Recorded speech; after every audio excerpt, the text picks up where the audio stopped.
keagamaan mereka. Tetapi Allah dengan keras menyatakan tindakan mereka adalah kepalsuan. Ini lip sync dalam hidup kerohanian kita. Menghampiri Allah dalam ibadah, dalam doa, dalam menyanyi. Padahal hati mereka jauh daripada Tuhan. Melanggar perintah Tuhan. Lip sync rohani adalah ketidakselarasan antara perkataan dan perbuatan. Ketidakselarasan antara kita percaya Tuhan, tapi dalam kenyataan bukan demikian.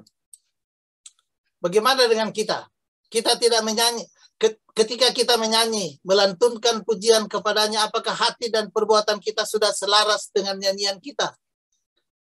Bagi Allah seindah apapun itu, jika dilakukan hanya di bibir saja, tapi bukan di dalam perbuatan kita, ini sama saja dengan lip sync rohani.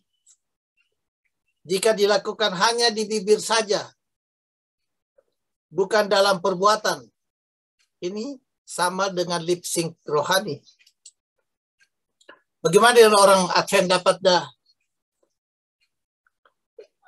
dapatkah dikenal orang Advent sekarang ini? Banyak dari orang-orang Advent yang mengaku dirinya Kristen, berpakaian, berbicara, bertindak seperti dunia. Dan satu-satunya hal oleh mana mereka boleh dikenal ialah melalui pernyataan iman mereka. Meskipun mereka mengaku sebagai menanti-nantikan Kristus, percakapan mereka bukanlah di surga, melainkan di perkara duniawi. Mengaku menantikan Kristus, tapi hidup mereka tidak sesuai dengan apa yang mereka nyatakan dalam perkataan mereka. Orang Advent banyak tahu soal roh nubuat, tapi jarang memiliki roh berbuat. Itu sebabnya tulisan pena inspirasi dalam Council on Stewardship mengatakan kurang dari 5% yang sudah siap masuk surga jika Tuhan Yesus datang di awan-awan hari ini. Kurang dari 5%. Saya melihat bahwa umat-umat Allah sedang dalam keadaan tanpa sadar, sehingga ada yang telah kehilangan hampir semua perasaan akan singkatnya waktu. Kita tidak sadar bahwa waktu itu sudah sangat singkat. Padahal Tuhan sudah perpanjang waktu untuk kita. Pernah dengar ini istilah chosen dan frozen? Saya pernah baca satu kalimat yang berbunyi, gereja hari ini bukanlah kumpulan orang-orang pilihan, the chosen people. Tetapi lebih mirip kumpulan orang-orang yang sudah membeku, the frozen people. Sudah bukan the chosen people, the frozen people. Gereja yang membeku tidak ada gairah sama sekali, tidak ada pergerakan, lebih mirip seperti orang yang tertidur. Dan dalam Matius 26 ayat 40, murid-murid Yesus tertidur ketika Yesus memerintah mereka untuk berdoa dan berjaga-jaga. Yesus meminta para murid untuk berjaga dan berdoa, bukan tertidur, supaya mereka siap menghadapi segala macam cobaan dan tantangan. Macam-macam sifat orang Advent. Tapi karena mempelai itu lama tidak datang-datang juga, mengantuklah mereka. Lalu tertidur. Ini orang Advent tertidur. Gereja yang berhenti memberitakan Injil ada gereja yang tertidur. Atau gereja yang beku. Gereja yang beku adalah gereja yang mati.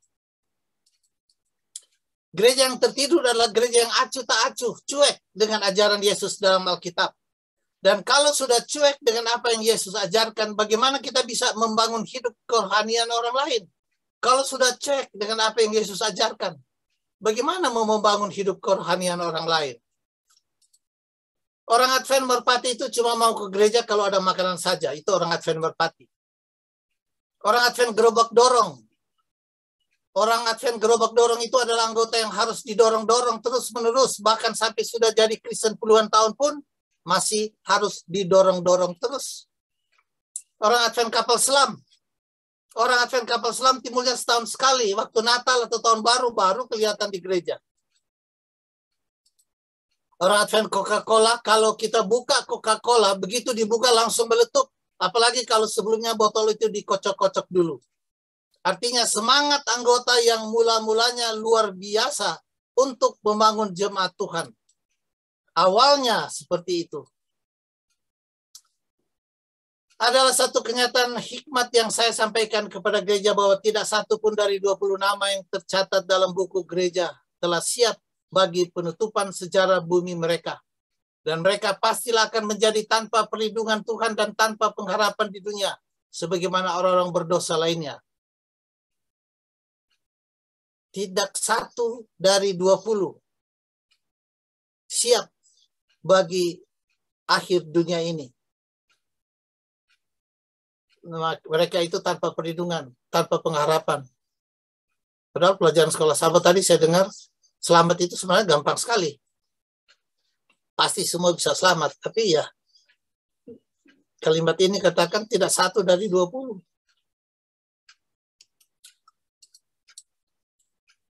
Ada banyak penyakit di dalam jemaat. Roh perpecahan dan perbantahan. Sangka-sangka jahat. Anggota yang tidak setia. Anggota yang sombong. Diktator. Tidak sopan. Dan semua semaunya sendiri. Anggota tidak mau memikul tanggung jawab kecuali tercapai maksud dan tujuannya. Ini penyakit-penyakit dalam jemaat. Menyebabkan Yesus belum datang sekarang ini. Kesukaan mendikte, ambisi kehormatan, kurang pengendalian diri, memanjakan nafsu, tidak stabil dan kurang bijak. Ini buku Testimonies halaman 241, jilid 5. Apa yang menahan kita di dunia yang berdosa ini? Ketidakpercayaan, keduniawian, tidak berserah, dan perselisihan di antara orang-orang yang mengaku umat Allah yang telah menahan kita di dunia yang berdosa dan susah ini bertahun-tahun lamanya. Saya baru saja kembali dari satu gereja yang berkelahi. Sudah 4 kali berdamai, sudah 3 kali berdamai, ke-4 kali berdamai lagi. Nggak tahu ini berdamainya akan terus-menerus apa enggak. Berkelahi hanya karena nama gereja. Kita terpaksa masih harus tinggal di dunia ini oleh sebab pendurhakaan yang berlarut-larut sebagaimana anak-anak Israel. Itu anak-anak Israel di padang gurun dengan anak-anak Israel di perbatasan sudah berbeda kalau kita baca pelajari pelajaran sekolah sahabat tadi ya. Kita harus tinggal di dunia ini sebab pendurhakaan yang berlarut-larut. Selama 40 tahun ketidakpercayaan, persengutan, dan pemberontakan telah menahan bangsa Israel purba untuk masuk tanah Kanaan. Dosa-dosa yang sama telah menunda masuknya Israel modern. Kita ini, dosa yang sama menunda kita masuk ke Kanaan Semawi. Jadi kenapa sudah 26 kelewatan? Sudah ekstra 26 tahun Yesus belum datang. Karena dosa-dosa yang sama. Apa dosa-dosa yang sama? Tidak percaya, persungutan, pemberontakan. Dari kedua kasus ini tidak ada yang merupakan kesalahan janji-janji Allah. Bukan kesalahan Allah dia belum datang. Kesalahan kita sampai Tuhan belum datang. Apa yang harus Anda dan saya, kita lakukan? Apa yang kita harus lakukan? Jagalah dirimu supaya hatimu jangan syarat oleh pesta pora dan kemabukan serta kepentingan duniawi. Supaya hari Tuhan jangan dengan tiba-tiba jatuh ke atas dirimu seperti suatu jerat. Apa yang harus kita lakukan? Kita harus bersedia untuk mendapat tempat di rumah kemana Kristus telah pergi menyediakannya bagi mereka yang mengasihi Dia. Yang mengasihi Dia akan turut sama Dia. Bukan cuma kata-kata mengasihi seperti lip sync tadi, tapi tidak mengikuti apa yang diajarkan. Siapakah orang-orang yang mengasihi Dia? Jikalau kamu mengasihi aku, kamu akan menuruti segala perintahku. Kalau kalian mengasihi aku, kalian akan menjalankan perintah-perintahku. Ini bahasa Indonesia sehari-hari. Barang siapa memegang perintahku dan melakukannya, dialah yang mengasihi aku. Yohanes 14 ayat 21. Orang yang menerima perintah-perintahku dan melakukannya, dialah yang mengasihi aku. Bahasa Indonesia sehari-hari. Jawab Yesus, jika seorang mengasihi aku, ia akan menuruti firman-Ku. Ini yang ditekankan oleh firman Tuhan. Menuruti, menjalankan, melakukan, menerima, dan melakukan. akan perintah Tuhan. Sekiranya gereja Kristus sudah melaksanakan pekerjaan yang ditentukan atas penetapan Tuhan, maka sebelum ini seluruh dunia pasti telah diamarkan dan Tuhan Yesus tentu sudah datang ke bumi kita dalam kuasa dan kemuliaan yang besar. Sekiranya gereja Kristus sudah melaksanakan pekerjaan yang ditentukan. Kalau sudah melaksanakan, Tuhan sudah datang. Berarti kita belum melaksanakan sepenuhnya. Tapi apakah kita sudah siap untuk kedatangan Tuhan yang kedua kali? Are we ready? Ini yang saya minta dibacakan tadi mengenai 10 anak darah. Perumpamaan 10 anak darah. Hari-hari terakhir ketika Kristus berada di atas dunia ini, ia pernah menceritakan sebuah perumpamaan mengenai 10 anak darah untuk menggambarkan pengalaman jemaat pada akhir zaman. Jadi 10 anak darah ini menggambarkan pengalaman jemaat pada akhir zaman. 2 golongan anak darah itu mewakili 2 jenis orang yang percaya, yang mengaku, serta menanti kedatangan Tuhan.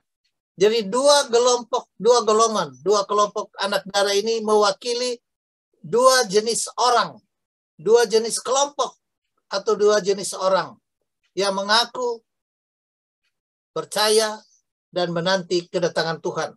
Mereka disebut anak darah karena mereka mengakui mempunyai iman sejati. Pelita mereka melambangkan firman Tuhan, sedangkan minyak mereka melambangkan Roh Kudus. Sepintas lalu, kedua kelompok ini tampaknya sangat serupa. Kedua-duanya berangkat untuk menyongsong kedatangan pengantin itu. Kedua-duanya mempunyai minyak dalam pelita mereka. Dan tingkah laku mereka pun kelihatannya tidak jauh berbeda. Dan tingkah laku mereka kelihatannya tidak jauh berbeda. Semua telah mendengar pekabaran bahwa Kristus akan datang dan menantikannya. Akan tetapi, hari kedatangannya ditangguhkan sehingga iman mereka diuji. Tiba-tiba di tengah malam, yaitu pada malam yang paling gelap gulita dalam sejarah dunia, mereka mendengar seruan sebagaimana yang tertulis dalam Matius 25 ayat 6. Mempelai datang, songsonglah dia. Nah, perbedaan antara kedua kelompok itu menjadi jelas karena beberapa dari mereka sama sekali tidak siap bertemu dengan pengantin itu. Anak darah yang bodoh menggambarkan kelompok yang munafik, di mana mereka menghormati kebenaran firman Tuhan, akan tetapi melalaikan minyak, sehingga mereka tidak dimeteraikan oleh Roh Kudus sebagaimana yang digambarkan dalam Wahyu 7 ayat 1-3. Saya ulang, anak darah yang bodoh menggambarkan kelompok yang munafik.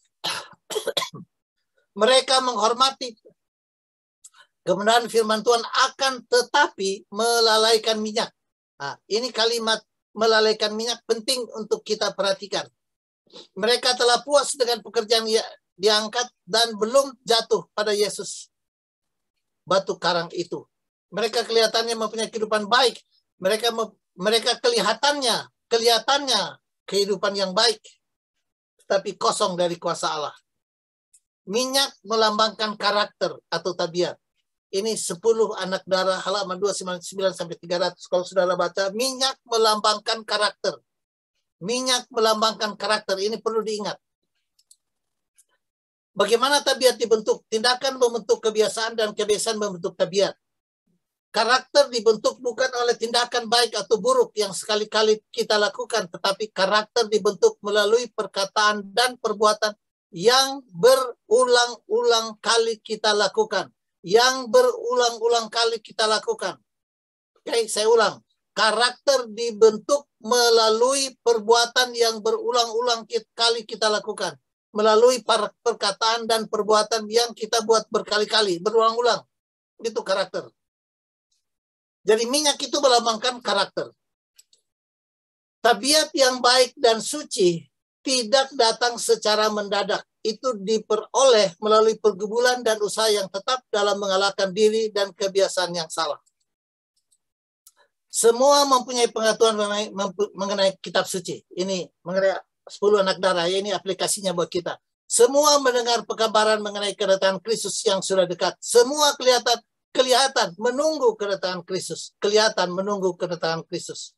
Tetapi seperti dalam perumpamaan 10 anak darah, banyak yang tidak mempunyai minyak yang melambangkan karakter. Banyak tidak punya minyak. Tabiat tidak bisa ditukar. Dalam hal-hal rohani kita tidak bisa memberikan tabiat kita kepada orang lain. Saya perlu ingat kata membagikan. Saya tidak bisa membagikan karakter saya kepada anak saya. Saya tidak bisa membagikan karakter saya kepada istri saya. Begitu juga sebaliknya. Kita bisa memotivasi, tapi tidak bisa dibagi. Karakter itu tidak bisa dibagi. Kita tidak bisa percaya untuk orang lain. Itu sebabnya anak darah yang bijak tidak dapat membagikan minyak mereka kepada anak darah yang bodoh. Jangan lupa, ini perumpamaan. Anak darah yang bijak, yang pintar, tidak bisa membagikan karakter mereka kepada anak darah yang bodoh. Apa yang Yesus tunggu? Kristus sedang menunggu dengan kerinduan besar akan pernyataan dirinya di dalam jemaatnya. Apabila karakter Kristus, apabila tabiat Kristus sudah dipantulkan dengan sempurna oleh umatnya, barulah ia akan datang untuk mengakui mereka sebagai miliknya. Apabila tabiat Kristus sudah dipantulkan dengan sempurna oleh umatnya. Jadi apa yang Tuhan tunggu sekarang? Tuhan sedang menunggu umat-umatnya menjadi tuayan yang siap dimasak. Ya, Tuhan sedang menunggu kita. Jadi kita, jika kita sering dengar lama sekali Yesus belum datang-datang, itu sama karena kita yang membuat semua ini lama. Marilah kita introspeksi diri masing-masing. Sudahkah saya memiliki karakter Kristus? Apa yang sudah kita lakukan dengan kesempatan yang Tuhan telah berikan kepada kita? Apakah kualitas kerohanian kita semakin baik, tetap, atau semakin mundur? Jika kemunduran rohani terjadi, mintalah ampun untuk waktu yang telah tersia-siakan selama ini. Apa yang sudah kita lakukan dengan kesempatan yang Tuhan telah berikan kepada kita? Pakailah kesempatan atau waktu yang dipinjamkan Tuhan kepada kita hari ini. Supaya waktu yang sisa jangan kamu pergunakan menurut keinginan manusia, tapi menurut kehendak Allah. Jangan lupa 26 tahun sudah diberikan waktu kepada kita.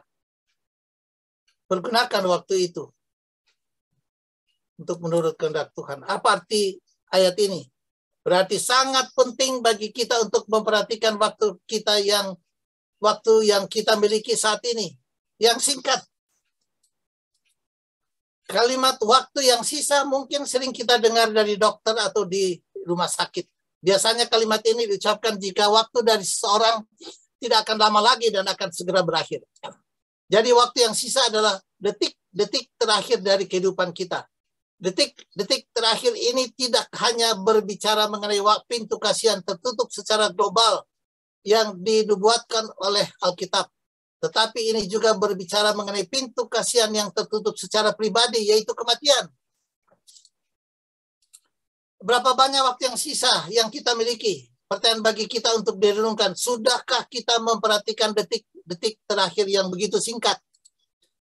Ataukah kita masih berpikir bahwa waktu yang kita miliki masih sangat banyak sehingga kita masih asik dengan kehidupan yang fana tanpa memikirkan kekekalan?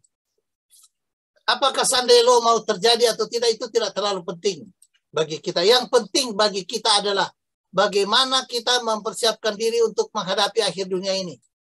Jadi yang penting adalah seperti Yesus katakan, bila aku datang, apakah ada iman di dunia ini? Yang penting di sini ialah ketekunan orang-orang kudus yang menuruti perintah Allah dan iman kepada Yesus. Tetapi orang yang bertahan sampai pada kesudahannya akan selamat. Orang bagaimana yang masuk ke dalam kerajaan surga? Yang bertahan sampai kesudahan. Yang memiliki karakter. Yang bisa kita pertahankan sampai Yesus datang kedua kali. Yang layak memasuki kerajaan surga. Bukan setiap orang yang berseru kepadaku, Tuhan, Tuhan akan masuk ke dalam kerajaan surga. Melainkan dia yang melakukan kehendak Bapakku yang di surga. Apa kehendak Bapa kita yang harus kita lakukan? Memantulkan karakter Kristus, tabiat Kristus, itu kehendak Bapa yang di surga. Mengamarkan kedatangan Tuhan yang kedua kali, itu yang perlu gereja lakukan. Bahwa Yesus tidak lama lagi akan datang kedua kali. Jesus is coming soon. Are you ready? Bertobatlah sebab kerajaan surga sudah dekat.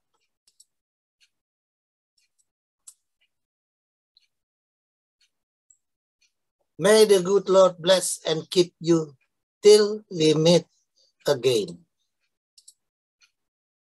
Tuhan berkati kita semua. Amin.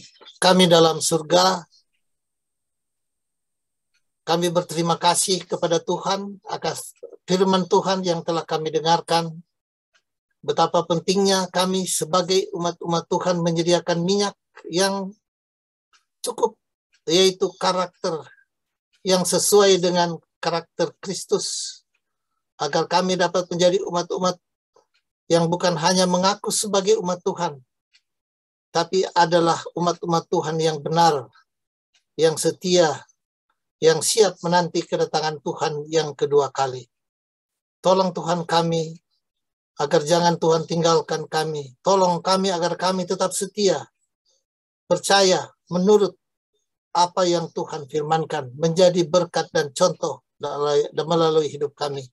Karena Engkaulah yang punya kerajaan dan kuasa dan kemuliaan dari sekarang sampai selama-lamanya. Amin.